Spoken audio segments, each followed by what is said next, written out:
The lovely people at Vangoa asked if I would review their power supply, and it's actually solved a big issue that I have had. In today's video, we're going to take a look at the Vangoa PS-01 and see exactly what it can do. Pedal power is perhaps one of the least appealing things when it comes to building a pedal board, behind patch cables of course. What the hell, man? My bad. Now, it isn't quite as exciting as buying a brand new shiny drive pedal, so us guitarists tend to overlook this very important step. Having bad power can make a huge difference in your signal chain, and can even be a source for unwanted noise. Low noise is an important feature when it comes to choosing your power supply. One of the first things that I look for when I'm considering a power supply is isolated outputs. Now, on the website it doesn't state whether these outputs are isolated or not, but it does say on the box that this is isolated and rechargeable. A big telltale sign for pedal power supplies that are not isolated is when you run multiple digital pedals in the chain. So we're going to put this one to the test. We're going to run a bunch of digital pedals into it and see if we can get it to recreate that high-pitched whining sound that all non-isolated power supplies do.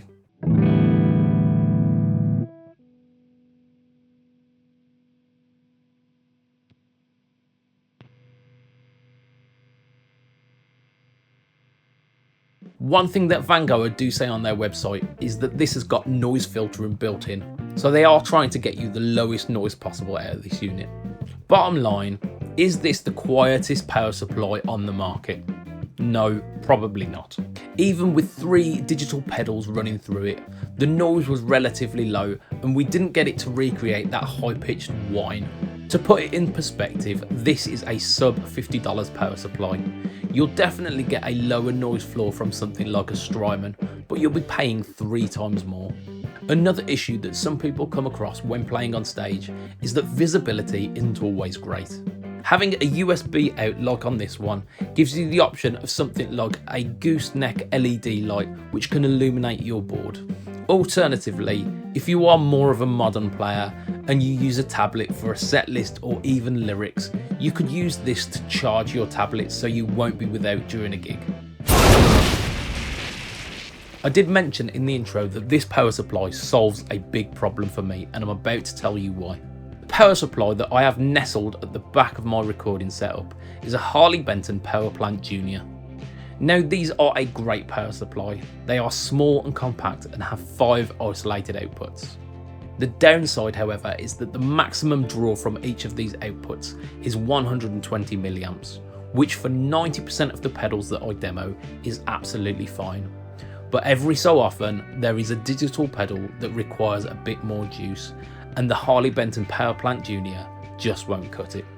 This power supply has got a built-in battery, so it means that I can run it fully wireless.